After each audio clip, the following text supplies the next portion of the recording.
João começa o teste moral dizendo como é que eu posso saber que Jesus é o meu advogado, capítulo 2, de 1 a 6.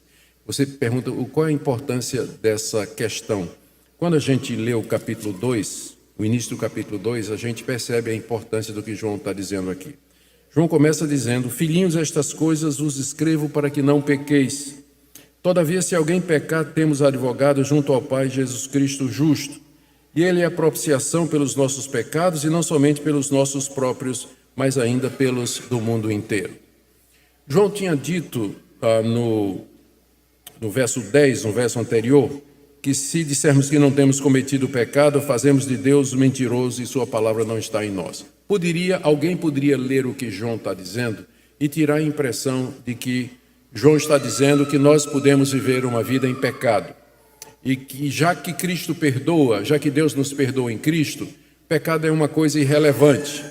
Então ele começa o capítulo 2 dizendo: não se engane, essas coisas eu escrevi não para que vocês tivessem ou se sentissem à vontade para pecar, mas eu escrevi essas coisas para que vocês não pequem. Em outras palavras, a Bíblia, não só a carta de João, mas toda a Bíblia foi escrita para que nós não pequemos. Às vezes as pessoas usam o exemplo de Davi, que pecou, para dizer: olha, se Davi pecou e era amigo de Deus, eu também posso pecar. O exemplo de Moisés, que desobedeceu a Deus, ferindo a rocha quando era para falar na rocha, e outros homens de Deus cujas vidas foram maculadas pelo pecado, estão na Bíblia. Mas esses exemplos não estão lá para dar a você segurança quando você peca. Na verdade, estão lá para que vocês não pequem. A Bíblia foi escrita para nos dar orientações para que nós não pequemos. Filhinhos, estas coisas vos escrevo para que vocês não pequem. Esse é o alvo de Deus, esse é o propósito de Deus para nós, que nós vivamos uma vida onde o pecado não é necessário, onde o pecado não seja comum, normal, como a ilustração que eu usei aqui para as crianças. Se o pecado acontecer, ele deve ser um acidente. Tanto é que João diz em seguida: se todavia alguém pecar. Ele não disse quando alguém pecar, ele está dizendo se. Ou seja, é possível você viver uma vida nesse mundo em que o pecado não seja alguma coisa que aconteça todo dia. Eu sempre estranhei, e vocês também, aquelas orações onde as pessoas dizem: Senhor Deus, me perdoa a multidão dos meus pecados, perdoa porque eu peco por pensamentos, palavras e obras a cada segundo. Tem alguma coisa errada aí. Cristo não veio morrer na cruz para que eu vivesse uma vida onde o pecado acontece todo minuto, toda hora, em pensamentos, palavras e obras. Essas coisas vos escrevo para que não pequeis. Se alguém pecar, pecado é acidente na vida do crente. Deveria ser acidente na vida do crente. Se alguém pecar, João diz, nós temos quem nos defenda diante de Deus. Porque o pecado provoca a ira de Deus, uma vez que o nosso Deus ele é santo, justo e reto, e ele não pode deixar o pecado passar em branco.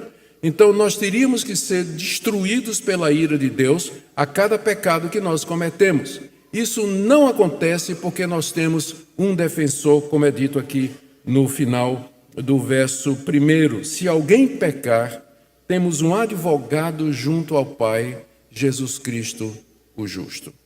Se alguém pecar, nós temos um advogado junto ao Pai. A palavra advogado aqui é a palavra parácletos, que é traduzida no Evangelho de João como sendo consolador. Jesus, quando diz assim, eu vou mandar um outro consolador, ele usa a palavra parácletos, que significa literalmente alguém que é chamado para estar ao lado de outro, para apoio, companheirismo, consolo. E é isso que Jesus Cristo faz. Ele é o nosso parácletos diante de Deus. Ele se chega ao Pai e nos defende, dizendo, Augustus de fato pecou, mas eu morri por ele. Aqui estão as chagas nas minhas mãos, que provam o sofrimento que eu passei pelo pecado de Augustus. Portanto, Pai, perdoa-o, não o castiga como ele merece. É isso que acontece no céu cada vez que um crente peca. Cristo se apresenta como advogado dele diante do Pai. E a intercessão de Cristo é eficaz pelos seguintes motivos que João coloca aqui. Primeiro, ele é o justo. Nós temos um advogado junto ao Pai, Jesus Cristo, o justo. O justo é uma expressão que você vai encontrar no Antigo Testamento e mesmo em outros livros do Novo, para designar o Messias, o justo rei que seria enviado por Deus para governar o mundo no tempo certo. Jesus Cristo é o justo, ele é o Messias, ele é aquele em que se cumpre a promessa que Deus fez a Abraão: em ti serão benditas todas as nações da terra, e no teu descendente as nações serão perdoadas, serão recebidas. Então, ele é o justo, o cumprimento das promessas. Segundo lugar, a intercessão dele é eficaz porque ele é a propiciação pelos nossos pecados. Essa palavra propiciação é uma palavra que é tirada do Antigo Testamento. No Antigo Testamento, você tinha o tabernáculo, que Deus mandou que Moisés fizesse, e na parte mais interior tinha uma arca, uma caixa coberta de ouro, e tinha uma tampa que era chamada de propiciatório. Nessa tampa havia 2 anjos cujas asas se tocavam no meio. E essa arca, ela guardava as tábuas da lei e era colocada na parte mais interior da tenda, onde ninguém podia entrar, a não ser o sumo sacerdote, uma vez por ano, levando sangue de cordeiro, que ele derramava sobre aquela tampa no dia da expiação, ou Yom Kippur, que acontecia uma vez por ano. Todo o povo ficava reunido fora do tabernáculo, ao redor do tabernáculo. O sumo sacerdote sacrificava o animal, entrava com sangue nas mãos e derramava aquele sangue em cima do propiciatório, daquela tampa. Essa palavra propiciatório é a mesma palavra que João está usando aqui. Ele é a propiciação pelos nossos pecados. Em vez de nós levarmos sangue de animal e derramar sobre uma arca, nós confiamos no sangue que foi derramado na cruz do Calvário há 2000 anos atrás, quando Deus ofereceu definitivamente a propiciação pelos nossos pecados no sangue do seu Filho. Cristo é aquele que, por assim dizer, tampa o pecado, porque o que é que tem dentro da lei, dentro da arca? A lei que nos condena, mas agora ela está coberta com o sangue de Cristo. Ele é o pagamento pelos nossos pecados. Aquilo que a lei condena, o sangue de Cristo purifica. Por isso que é importante você saber se Cristo é o seu advogado. Porque se você pecar, a ira de Deus está sobre você, porque Deus é santo, justo e verdadeiro. Você precisa saber se você tem Cristo lhe defendendo, porque isso vai garantir a você a vida eterna. Caso contrário, você vai ter que pagar com a sua vida eternamente no inferno toda a culpa contra Deus. O sacrifício de Cristo, a intercessão dele é eficiente em terceiro lugar, primeiro porque ele é o justo, segundo porque é a propiciação pelos nossos pecados, por isso ele pode interceder e obter perdão de Deus em nosso favor, e terceiro porque a propiciação que ele fez é tão poderosa que se o mundo inteiro tivesse sido chamado por Deus, haveria perdão no sangue de Cristo, como ele diz aqui, que ele é a propiciação não somente pelos nossos pecados, mas pelos do mundo inteiro. Não significa que o mundo inteiro vai ser salvo, significa que há poder suficiente no sangue de Cristo, para que se o mundo inteiro se arrependesse e cresce, seria perdoado. Ou como nós dizemos na teologia reformada, o sangue, a morte de Cristo, ela é suficiente para salvar o mundo, mas eficiente apenas para os que creem, apenas para aqueles que são de Deus, porque nem todos serão alcançados pelos benefícios do que Cristo fez na cruz do Calvário. E aí vem a pergunta: como é que você sabe que você é um deles? Como é que eu sei que Cristo intercede por mim quando o pecado vem na minha vida e eu me arrependo e peço perdão a Deus? João responde dizendo aqui no verso 3 em diante, como é que nós sabemos que Cristo de fato é aquele que Cristo intercede por mim? Ele traz algumas consequências do que ele acabou de ler a partir do verso 3. Veja só, a partir do verso 3. Nós sabemos que o temos conhecido por isso. entendeu? Depois dele fazer a exposição de que se pecar, nós temos um advogado dentre nós, a pergunta é: como é que eu sei que ele intercede por mim? Resposta: nós sabemos que o temos conhecido, ou seja, que ele é o meu advogado e que eu sou defendido por ele, se guardamos os seus mandamentos. É assim que eu sei que Cristo é o meu advogado e que ele intercede por mim lá no céu. Eu não estou vendo ele fazendo isso. Eu não estou vendo Cristo intercedendo por mim. Mas como é que eu sei aqui na terra que ele está fazendo isso por mim? Se eu guardo os mandamentos dele. Se eu ando nos caminhos de Cristo. Se eu vivo de acordo com aquilo que ele ensinou, especialmente o mandamento do amor, que foi o mandamento mais destacado pelo Senhor Jesus, de acordo com o evangelho que João escreveu. Daí, algumas consequências acontecem que João coloca como um teste, não só para a igreja, mas para conhecer também os falsos mestres.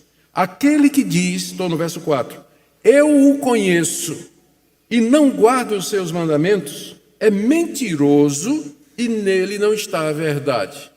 Se você diz que você conhece a Cristo e que Cristo é o seu advogado diante do Pai e que você está salvo porque Cristo morreu por você, mas você não anda nos mandamentos de Cristo, você é mentiroso e a verdade não está em você.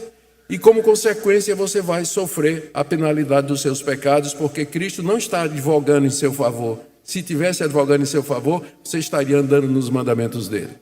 Mas como você não anda, aqui vem a segunda consequência. Aquele que diz que guarda a sua palavra, aquele, entretanto, verso 5, que guarda a sua palavra, nele verdadeiramente tem sido aperfeiçoado o amor de Deus. Nisto nós sabemos que estamos em Cristo.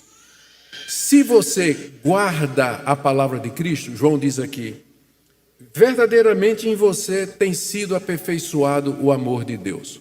O amor de Deus, Deus em seu amor, pretendeu desde a fundação do mundo, desde antes da fundação do mundo, tirar um povo de entre a humanidade perdida e caída, para ser um povo para ele, para ser um povo que o adorasse.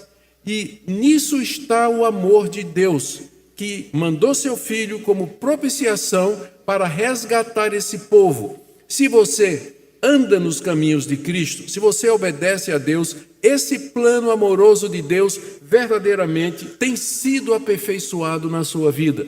Ou usando as palavras de João, se guardamos os mandamentos dele, em nós o amor dele tem sido aperfeiçoado. Quer dizer, o amor de Deus alcançou o seu cumprimento, a sua plenitude, a sua finalidade. A finalidade de Deus é que nós vivamos uma vida de acordo com sua vontade. Se pecar, nós temos um advogado junto ao Pai. É nisso que está o amor de Deus.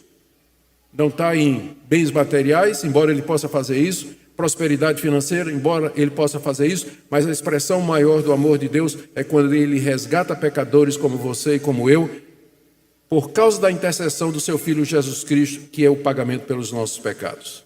E nisso você sabe que você é de Deus, e em você o amor de Deus tem sido aperfeiçoado. Eu estou seguindo o raciocínio de João. O raciocínio de João é como uma espiral crescente, não é? Um pensamento vai puxando o outro e ele vai expandindo, e não é linear como o apóstolo Paulo, mas vocês vão ver que ele sempre está voltando ao mesmo assunto, entrando por um... Ele pega um gancho e começa um outro assunto, você pensa que está fora, mas não está, e vai crescendo, e é uma maneira muito boa de aprendizado, e é um estilo próprio. Ele termina dizendo no verso 6, um chamado à coerência para os cristãos. Aquele que diz que permanece nele... É isso que todo cristão diz, não é verdade? Eu estou em Cristo, Cristo é o meu Salvador. Aquele que diz que permanece nele, esse também deve andar como ele andou. Como é que Cristo andou aqui nesse mundo? Uma vez ele disse, minha comida e minha bebida consistem em fazer a vontade de meu Pai que está nos céus. Se você diz que conhece a Jesus e que Jesus é o seu advogado diante de Deus, você deve andar como ele andou.